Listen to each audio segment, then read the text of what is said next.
And for all of our Theatre Art Life podcast listeners, we have an announcement to make regarding the Theatre Art Life podcast. We are inviting a new podcast co-host to join us on our interviewing adventures around the world, and her name is Kat Landry. She'll be joining us very soon in upcoming podcast recordings, and we're really excited to have her as part of the interview gang. So Kat is a stage manager and a production manager from the United States. With a love for many forms of live entertainment, she has experience in theatre, circus, dance, theme parks, cruise ships, concerts, and international mega events. Since completing her work as a production manager on the World Expo in Dubai, she's joined Cirque du Soleil's Alegria tour and can now be found calling shows under the big top in South Korea and Japan. Kat is passionate about cross-cultural collaboration and being a resource for other young female leaders. She is grateful to have built a career doing her favourite thing in the world, all over the world.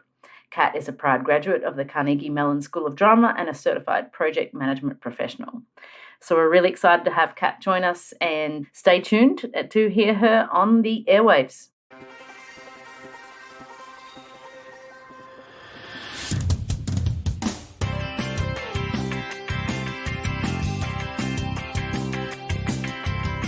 For me, I try to find my personal connections with the story and with the character. That's how I get into it. It's always about the story, as long as the story touches me and as long as I can make deep connections with the story, I'm down to design. It is a very collaborative job. It's really, really hard to do everything on your own. Hello, and welcome to the Theatre Art Life podcast, sponsored by Harlequin Floors, the world leader in floors, stage systems, and studio equipment for the performing arts. Our podcast puts the spotlight on those who create live entertainment around the world, the cultural creators, the backstage masters. My name is Anna Robb. Today, I'm talking to Yulanda Yo-Rong Shieh, who is a production and scenic designer based in New York. Yulanda's love of listening to stories as a kid has grown into a passion for visual storytelling. Her approach to design is always from the heart of hers to that of the characters. Born and raised in Taiwan, Yulanda has her BA in theatre and has worked as a set designer on many films produced in Taiwan and China. Since arriving in New York, she's been production designing films with collaborators around the world. She received her MFA in Design for Stage and Film at New York University Tisch School of the Arts. In addition to her film credits, her set design for the opera Elektra was exhibited in Prague Quadrennial in 2011. Yulanda, welcome to the show. Hi, everyone. Thank you for joining us. So I love the start of your bio because you say your love of listening to stories as a kid has grown into a passion for visual storytelling. So who was the person that told you all your stories as a child? My mom. Yeah, so I had a lot of illustration books around me when I was growing up. So I think that was also the start of my storytelling career. And so how did you get into designing? And production and scenic designer in particular. And I assume that was it started in Taiwan, right? So What were you exposed to theatre? What was the roadmap for you to get into this? Yeah, so I studied drama and theater in my undergrad, in college. So that's how I got into the performing art area. And I majored in set design while I was in school. But then when I graduated, I was really lucky that this art director that I assisted while I was in school was designing a feature in Taiwan, and it was an action movie, so they had to build a lot of sets, and they were looking for set designers, and she just brought me in and took care of me and taught me everything I needed to know, and we had a long working relationship that was really helpful, and I was really grateful for that. Amazing. And so do you still do both, or do you like the film production, and how is that different from theatre design? Yeah, I think the core is similar, which is to tell stories through the space that we create. But I think the approach is really different. In theater, you can be very extreme and abstract, and sometimes you don't even need props to be present, just like by the gesture of the actors you understand what's happening or what they're doing.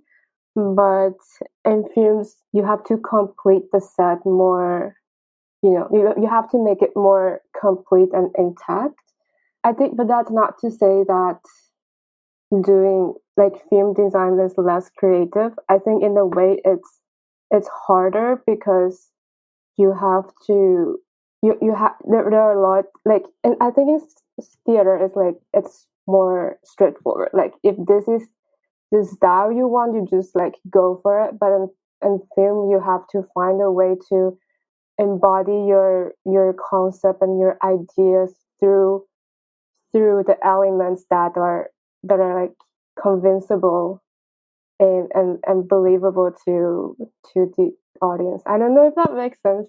I guess it's far more literal, right? Like the scene is the scene, and you can't pretend that there's a prop there in film because people don't understand that narrative in a film. It has to be, the prop has to be there, and the design has to be filled out, and it's immersive, right? Because the cameras are in the space, not necessarily like an audience on this side looking at something. So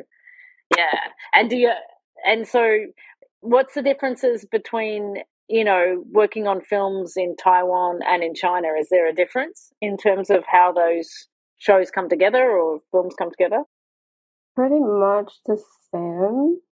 But I do feel like there's a difference between the Eastern and the Western, like here in Asia and the States. I think in the States, like the union is a really great community and support. Yeah. It really like protects the creator and the crew. But in Asia, they're really within this thing as a union, and it's it's hard, harder. So the hours are longer and it's more demanding. Yeah, I have the same. Having living in this region, there is no sort of like laws and regulations and unions protecting people. So you've got to set those boundaries yourself. Yeah. Excellent. And so what was the motivation? I mean, you went to New York to study at Tisch, right? So that was your motivation for moving over there, and then you stayed to work there. Is that what happened? Yeah. I base in New York now, and that's where I work mostly. And are you working mostly in film now, in production designing films in New York? Yeah, I mostly in films, but I'm very open. Like I don't want to limit myself to just doing films. Like if any theater directors come to me, I would be happy to do it too. Yeah. So what are you working on anything particularly at the moment? Right now, no. I just came back to see my family and friends, but there are some projects circling, so hopefully some would happen. So what's your design or creative process when you get given a film to work with, or like how does that process go in a film situation? Yeah, I think really have a sincere read of the script is always the first step. And for me, I try to find my personal connections with the story and with the character. That's how I like getting to it. And I would gather images and do research, and just like I would put together a lookbook that of like how I feel and how I see the story, and then from there it's a conversation with the director and the cinematographer until we shoot. And how long does that process usually go on for? Is it because I can imagine there's multiple scenes in a movie, right? So you're going to have to make a look and feel for every scene, or do you do that for the whole movie? Like, is it one per scene, or do you make a book that encompasses the whole film? I try to make it for the whole movie because because I think you have to see it as a whole. Like I think like every set and every scenes are all related. It's it's hard if you don't try to put them together. And so, how long does that process take? Like really like having a story in my mind and like doing research and trying to put myself in that mindset of thinking, okay, how would I create this world? That's like a week. I think like from like reading scripts and like really sink in.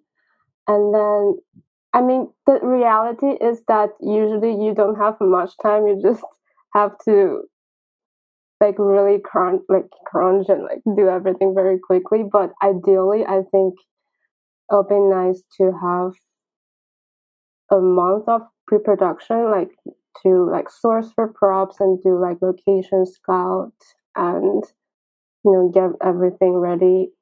Nice. And now a moment for our sponsor. The Theatre Art Life podcast is proud to be sponsored by Harlequin. Harlequin is the world leader in floors, stage systems, and studio equipment for the performing arts. Established in the UK over 40 years ago, Harlequin is the preferred performance floor for the world's most prestigious dance and performing arts companies, theatres, and schools, from the Royal Opera House to the Bolshoi Theatre, the New York City Ballet to the Royal New Zealand Ballet. Harlequin's experience and reputation are founded on the development, manufacture, and supply of a range of high-quality sprung and vinyl floors specifically designed for dance and the performing arts. Backed by an engineering team and independent research, Harlequin also designs, builds, and refurbishes stages, working with stage engineers and theatre consultants in leading venues across the world. Harlequin is the global leader in its field with offices in Europe, the Americas, and Asia Pacific.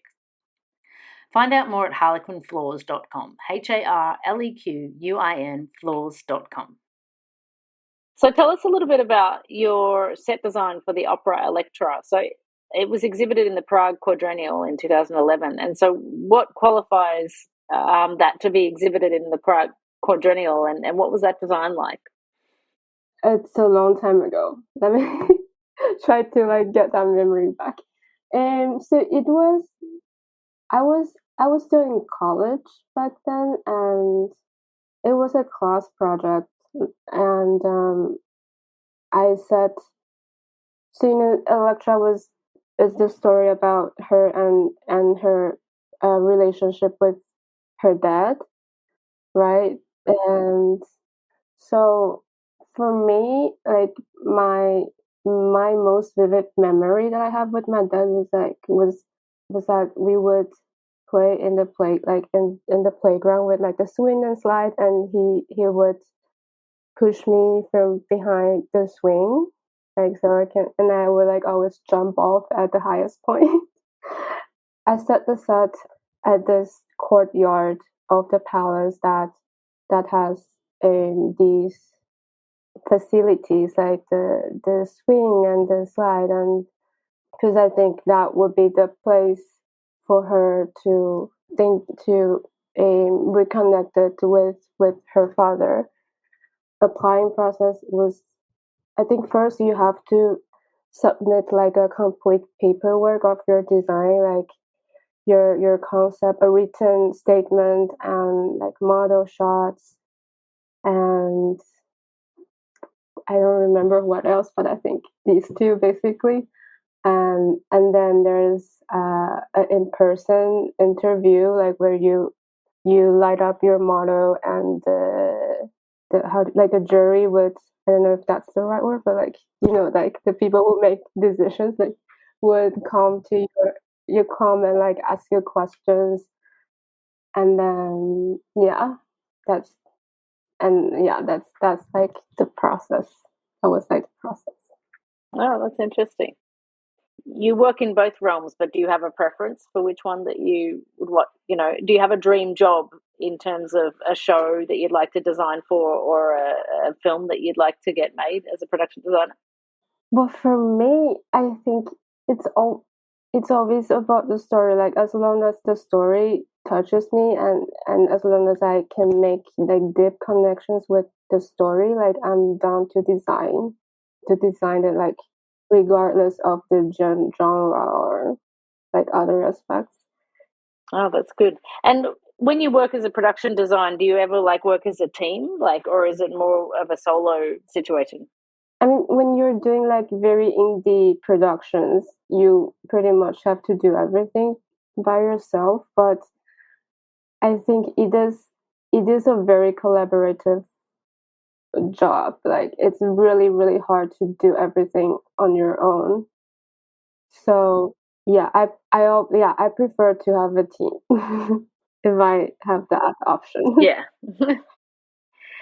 And in terms of like, because you're based in New York, when you're making the certain films that you do, are they all over America or are they around New York? Where would you usually have to go actually out on location? How does that work?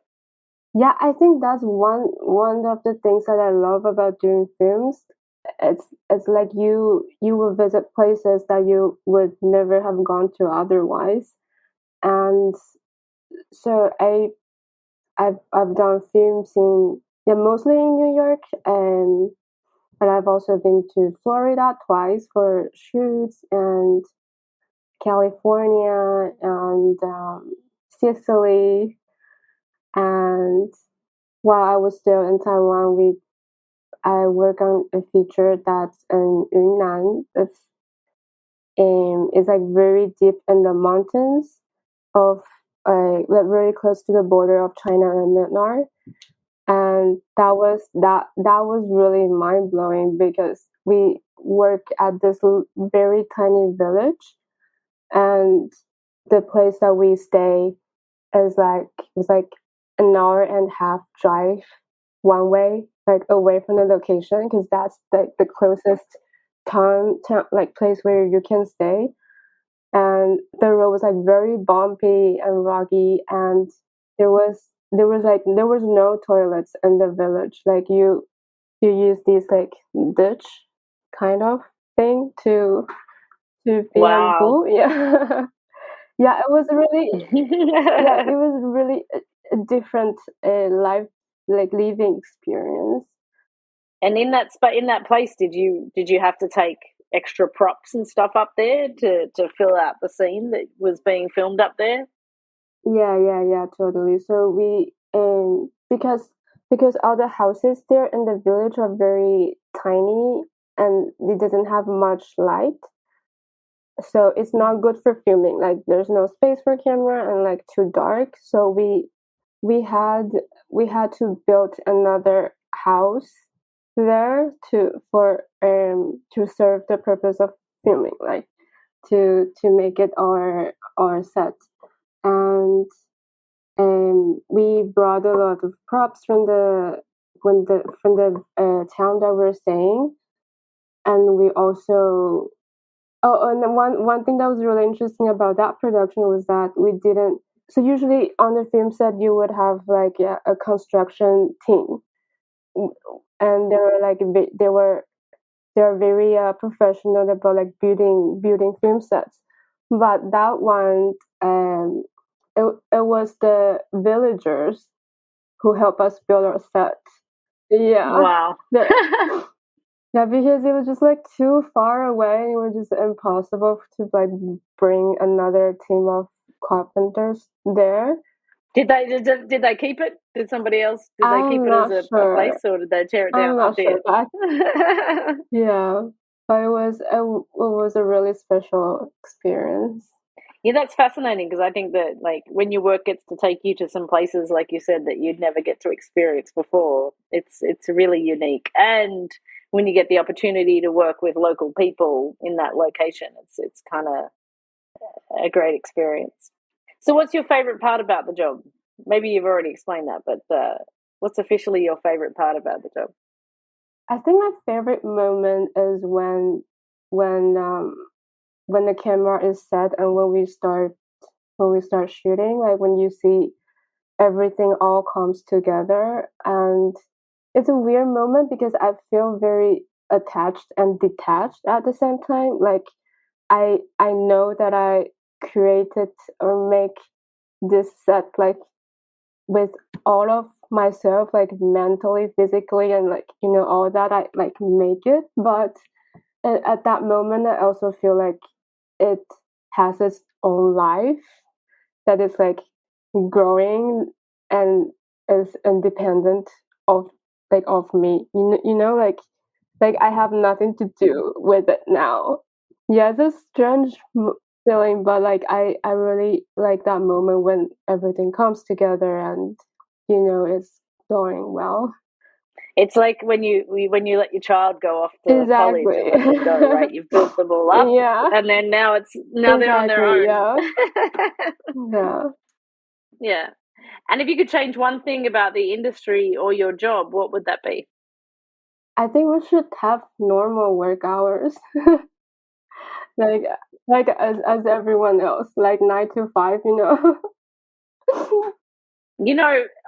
People often in the theatre say that they do long hours, but I have seen some brutal hours on film sets that is absolutely unbelievable when it comes to how long people might have been on set for a day. So I agree. That's like, I just have no idea how that gets turned around. Yeah, do you know what I mean? Because it's always, yeah, it has to come from a producer level, really, to do that. Because it also can get dangerous too, right? When people are working too long hours, and it's not safe and not productive and not effective. That's right. Well, Yulanda, so it was really lovely to get to meet you and share with us your work and your life as a production designer. And I wish you all the best for your future projects. We'll be looking out for them. Can you name what your next one is, or it's just still circling? It's still circling. All right. Fantastic. Yeah, well, wish you all the best. I'll keep you posted. Yeah, thank you so much. Thank you for having me. Theater Art Life is a global media site for entertainment. Memberships start at only $38 per year. You can have unlimited access to our daily published articles, including entertainment news and the writings of active industry professionals, ensuring that you are always up to date on the global happenings in the world of entertainment. Become a part of the international entertainment community and join us now at www.theaterartlife.com.